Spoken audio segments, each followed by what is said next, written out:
Hi, Dhruv. So, my first question to you will be would you like to introduce yourself briefly first? Yeah, myself, Dhruv Khatri. I'm a third year PhD student in the biology department.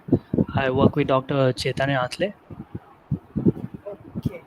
So, would you like to point out your election manifesto very briefly and or the main goals that you have moving forward? Mainly, I proposed a student council forum in my manifesto.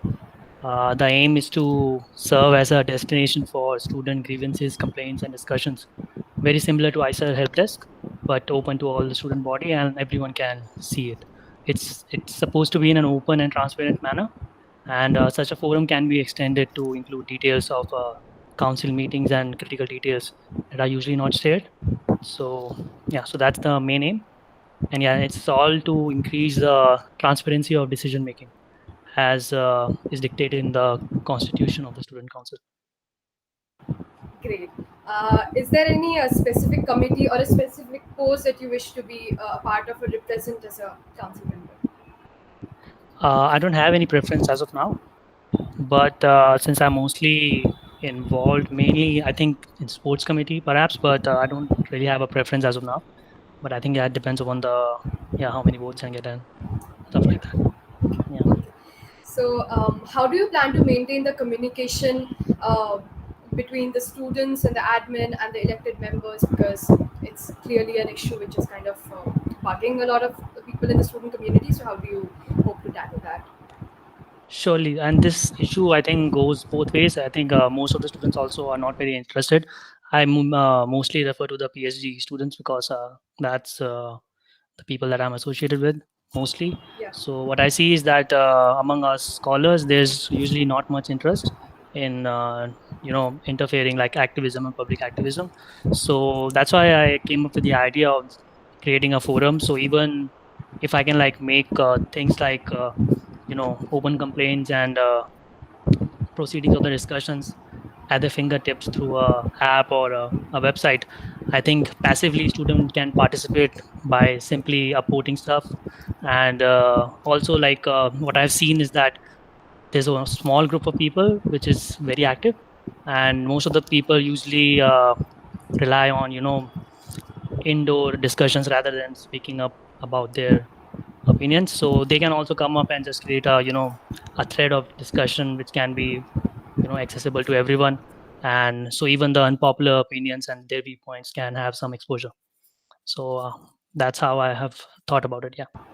Okay. Yeah, that's a great way. Okay. So, do you happen to have any evaluation of how the council worked last year and any improvements that you would like to bring about? Yeah. So the problem that I stated, PhD students are not very interested. I am to be blamed too because I was not very involved in the previous council discussion. Very informally, I know that there's so the main problem that my colleagues have is that there's not enough, you know, influence or power that is given to a selected council member. They do share equal voting rights, but they do share voicing of their opinions. But the absolute power rests again with the committee. So the council members are more or less like like it's stated in the constitution. They are like facilitators of a great discussion, and their opinions don't really weigh that much. So I know change in that will take a while. It's not very easy to make amendments, but yeah, I think forum should be like a great way to start to have a complete student viewpoint on this matter. Okay, yeah. That does sound really interesting, to be honest. Okay. And So, yeah, to finish off that question, my opinions, I mean, yeah, somehow answers it. But yeah, I think they did a great job. Passing the constitution is surely the first step. The first draft is surely, a great step ahead. But yeah, I think amendments need to be made and things need to be improved. so wrapping up the interview, is there anything else that you would like to add, uh, so that to spread your message across the audience? Well, if you believe in my manifesto, if you believe that such a forum can help you in a passive or an active way, do vote for me. And yeah, I'll try my best to execute this the same. Thank you. Yeah, it was great interviewing you, Dhruv. Thank you very much. All the best. Thank you.